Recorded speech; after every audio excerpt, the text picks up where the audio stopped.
পর্ব ২০৪। দুঃখ কষ্টের কিছু উপকারিতা। কষ্টের কারণে মানুষ বিনীতভাবে তার প্রভুর প্রতি মুখাপেক্ষী হয়।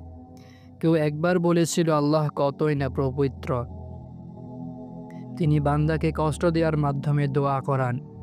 বর্ণিত আছে যে আল্লাহ তার কোনো বান্দাকে কোনো এক বিষয়ে পরীক্ষা করে ফেরেশতাদের বললেন, তার কথা শোনার জন্য এই পরীক্ষা ছিল। অভাব অনটন ও সংকটের কারণে মনে নম্রতা আসে। কাল্লা ইন্নাল ইনসানা লায়াতগা আর রাআহু ইসতাগনা।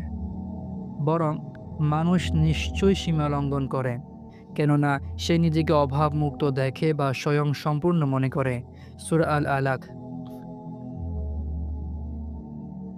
দুর্দশাগ্রস্ত লোকদেরকে মানুষের সান্ত্বনা দেয় এবং তারা বা তাদের জন্য দোয়া করে। এভাবে সংকটের সময় মুমিনরা ভ্রাতৃত্ববোধে দুর্দশাগ্রস্ত লোকের পাশে এসে দাঁড়ায়।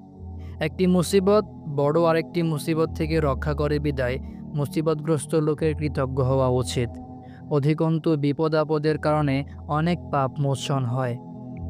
যখন আল্লাহর কোনো বান্দা এই বিষয় কথাগুলো বুঝতে পারবে, তখন সে কৃতজ্ঞ হবে। ইন্নামা ইউওয়াফাস সাবিরুনা আজরাহুম বিগাইরি হিসাব। কেবলমাত্র ধৈর্যশীলদেরকেই তাদের পুরস্কার পূর্ণ মাত্রায় বেহিসাবে দেয়া হবে। সূরা আজ-জুমার।